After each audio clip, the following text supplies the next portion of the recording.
right, ladies and gentlemen, welcome. Here we go into Idra versus Kiwikaki, probably one of the star matches of tonight. Of course, joined alongside me is my good old friend Jake Orb Skleru.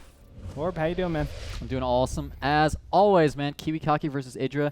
There's not many PVZs you could ask for better than this, man. This is going to be absolutely insane. I always go back to the same saying whenever I see both these players playing. Yummy, yummy in my tummy. Nice. Thanks. Nice. Good saying to have. I think it's yummy in my brain, man, not just my tummy, though. That's just ridiculous. Please stop talking. I don't know, man. My brain's got a sense of taste, I gotta say. But PVZ going to be on Terminus SE, so really macro-oriented map. You think we might just see a forward expansion from Kiwikaki? I mean, he's such an unorthodox player. You think we might just see him do something absolutely crazy and off the wall, or do you think he might just go for that standard play? You know what? I've given up like a year ago figuring out what Kiwikaki is going to do. Good call.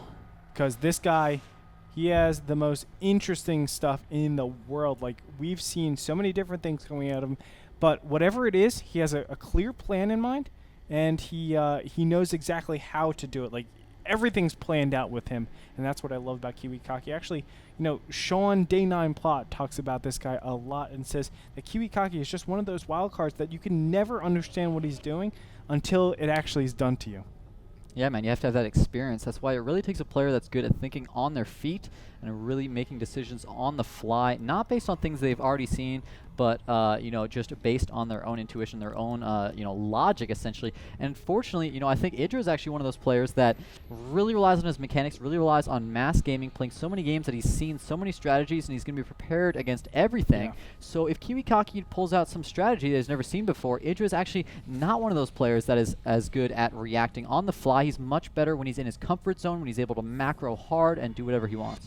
Yeah, that's the big thing about both these players, that they're exact opposites in my opinion. It looks like Idra is more the player that prepares, as you said before. Kiwikaki, he is the one that is a lot more freestyle. Now, this is the big question.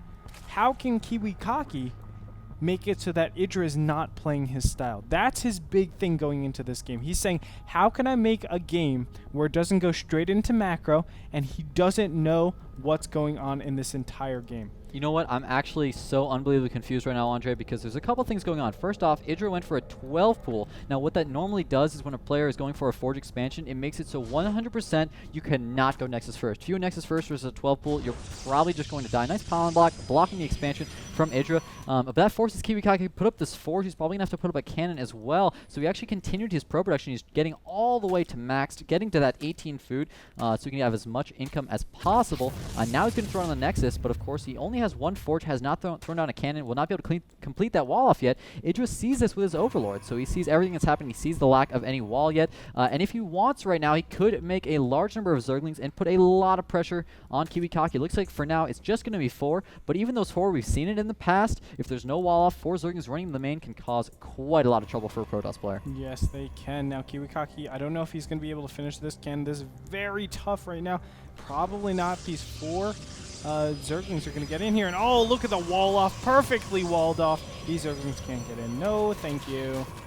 Great play by Kiwikaki there, man. Yeah, exactly. And he's just going to wait for this cannon to finish, and all he has to do is cancel the gateway, and he's absolutely great to go. Also, note the natural of Idra. Where is that hatchery? It's not there. Yeah, it's at the 3rd. He went to go take that because of that pylon block. Definitely a smart move, of course, on this map. It was actually a probe block. He canceled the pylon. Right. He canceled the pylon. So, I mean, it's a smart move. On a map like this, yeah, why not just go take that 3rd? There's really no disincentive. It's so close anyways. Looks like the probe from Kiwikaki can go scout out. It sees no expansion there. He's probably going to assume there's one at the 3rd, but he hasn't seen that yet. He's going to go try to get it. Is he going to get the vision? The Zerglings are chasing after the probe. He will see that hatchery. That's a huge amount of information to have. If he had not seen that hatchery, he would have had to worry about the possibility of Idra going for some type of one base or Roach Ling all in, or Baneling bust, something like that. Instead, now that he's seen that hatchery, he knows he's safe, and whoa, Kiwikaki did not cancel that second gateway. I feel like 90% of Protoss players get that second gateway, they cancel it, get a Cybernetics core started instead. But instead, he's going to leave that up, and he still has not started any gas. So what he's trying to do is catch Idra way off guard here. He knows Idra's going to be joining for his natural, and thus he's going to produce double Zealots here out of this double gateway very, very quickly. And Idra might just be joining up, might be caught off guard just by the early Zealots that he would not be expecting this timing in the game. I want to say that Idra is playing really risky as well. He hasn't gotten a gas yet.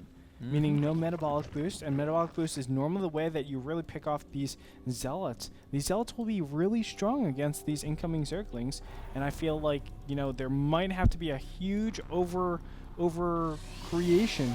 What's the word I'm looking for? Overproduction of Zerglings just to fend off against these 4 Zealots that are coming out. Of course, we know 6 are coming out, but still, this is going to be tough for Idra to defend. And without any creep, without any queens around here, it's going to make it even tougher. Yeah, he even added on a third base very quickly, that third hatchery at the natural, of course. Does have a Roach Horn on the way. Of course, Roach is going to be very helpful versus Zealots, but they might not be done in time. I'm actually pretty confused that Kiwikaki has not moved out yet. It looks like he's going to cut that Zealot production after 6, take those 6, and move out towards Idra. And Idra does see it coming. With that Zealot Tower, he knows exactly that there are 6 Zealots on the way to his base. But of course, the problem with getting that third base first is he can't put up any spines at the natural. Now the creep's there, but it wasn't there before, so he's forced to make a spine at the third and then move it. So that could cause some serious problems for Idra. He's going to be forced to make quite a few Roaches or Zerglings to actually properly defend here.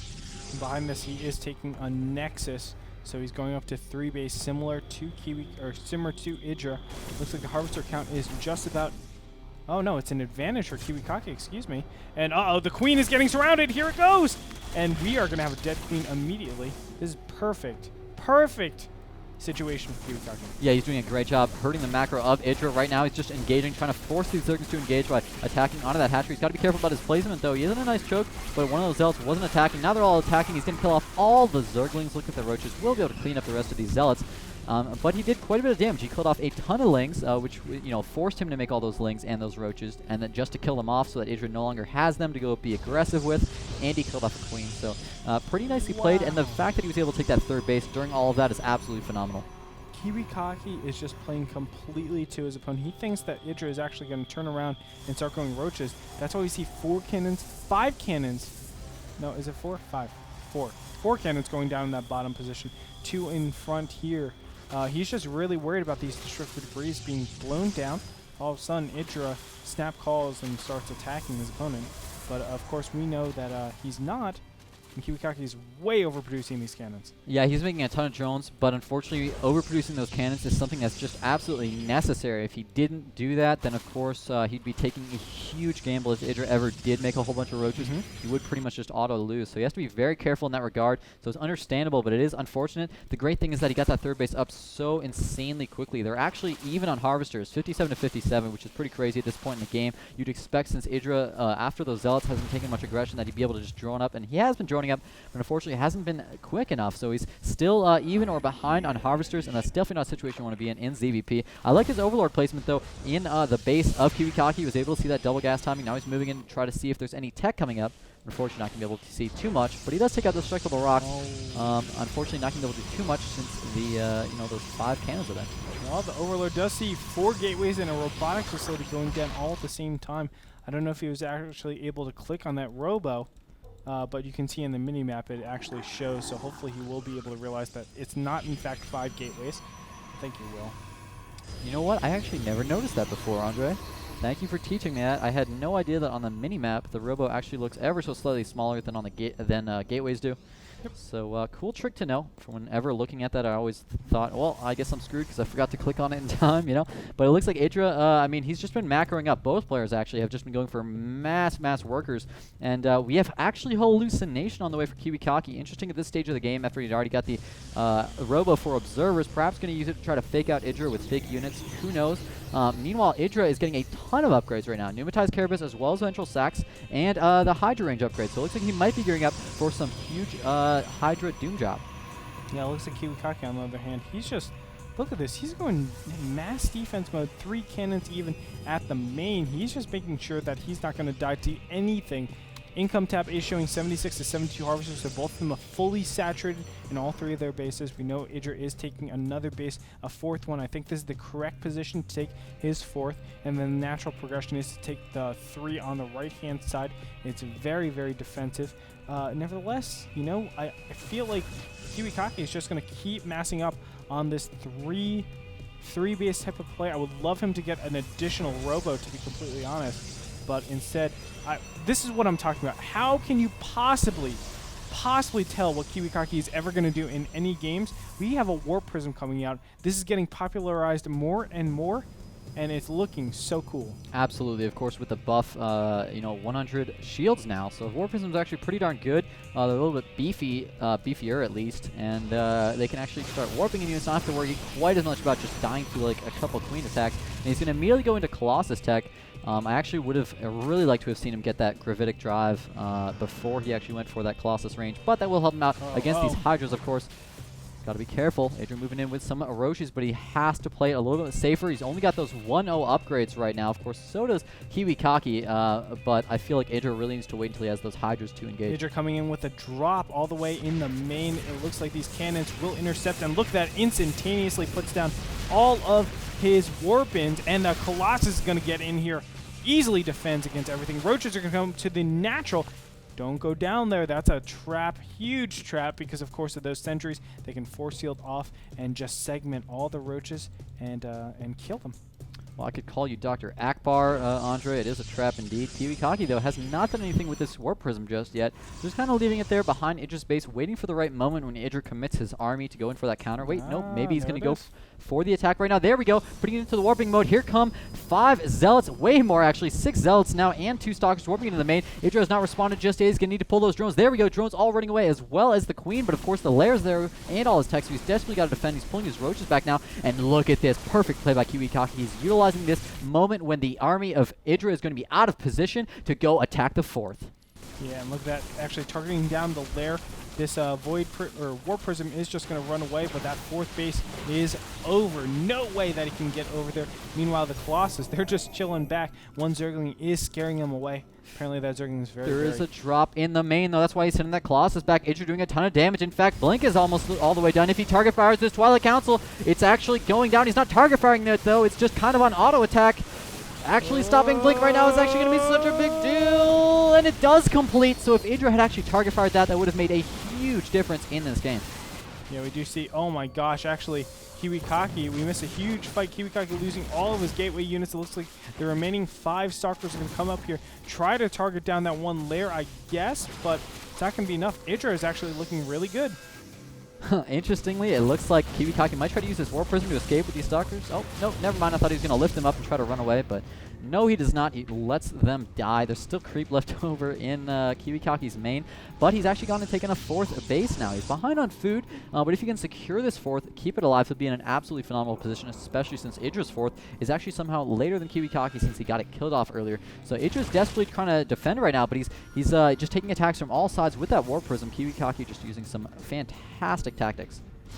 Yep, and I love both of these players. Actually, both of them playing so theoretically correct, counterattacking each other when they need to. Idra is ahead, however, in supply, 181 to 143.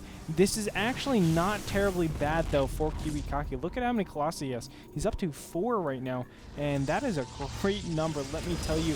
Now bearing down on that 4th base, there are Corruptors here, and cancels everything. Looks like he will stay alive with that. Wow. You know, that's exactly what Idra wanted, man. He didn't even need to kill that. He didn't need to stop it. He didn't need to kill that army. All he wanted to do is deny the 4th of Kiwikaki, because look at what he's doing. Not only taking his 4th, but also taking his 5th over at the 3 o'clock, the double expansion. All he has to do right now is basically deny the expansion from Kiwikaki, get enough of a bank set up that he can engage and be able to rebuild. But actually, he's going to go for the engagement right now. Might not be the best idea, though. Almost pure Roach with a couple Corruptors, 8 Corruptors in here reinforcing. Is throwing down that corruption ability on those Colossi and target firing them. Will it be enough? Looks like these Roaches are doing a ton of damage. They do have that 2-0 upgrade. Kiwikaki still just at 1-0. Did not continue his upgrades from the early game. Every Colossus gets taken out.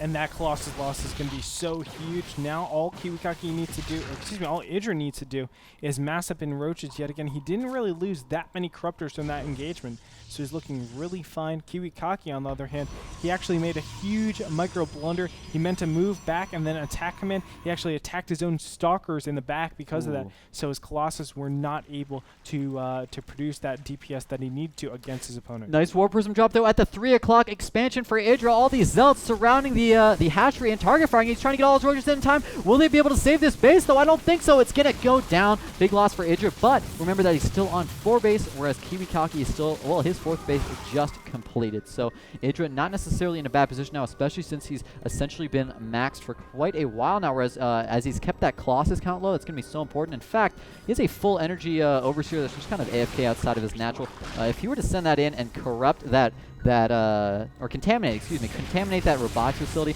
that would be fantastic after he already killed off the Colossi. But hold that thought, there's a huge engagement going on. The Corruptor's going to come in and engage on that Colossus. They do put the corruption spell on it, so it takes a little bit more damage, and it looks like there's just too many roaches from Idra. He's going to have to fall back now. The second Colossus is going to get in here, but it immediately goes down. Look at how fast those Corruptors kill. That didn't even need the corruption. Now this 4th base is just going to be forfeit. There's no way that he can stop this. Kiwikaki looking really, really bad this game around. It looks like he will lose this indefinitely. Not indefinitely. Well, he's going to lose it. He's going to lose it. That's for sure. Now, whether he's going to lose the game is another story. I think he's done some absolutely fantastic work with that Warp Prism drop. But no, there's the GG. Game 1 going to Idra.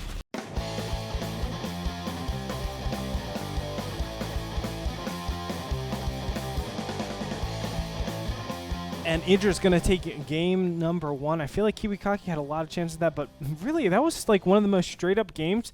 Just like mechanically intensive for both of those players. The reactions had to be instantaneous. The drops had to be prepared. Everything about that just showed preparedness and control, not only mechanically but mentally. It was awesome to watch that game from both players. You know, we saw some really, really cool Warp Prism play in that game, but I feel like one of the biggest crucial mistakes in that game, even though it's very minor, is the fact that when he dropped all those Zealots and Stalkers into the main of Idra, I mean, that was a pretty big investment, and all he went for was he went straight for the lair, and he didn't get it, unfortunately. He was able to save the lair, so that's a huge investment to lose all those units and not actually get anything out of it. If he had just target fired all the tech, like kill the Roach Warren, kill the Spawning Pool, kill the Infestation, but kill whatever you want, you know, it would be fantastic. I'm gonna say this, kill the Extractors. Sure, man, kill the Extractors.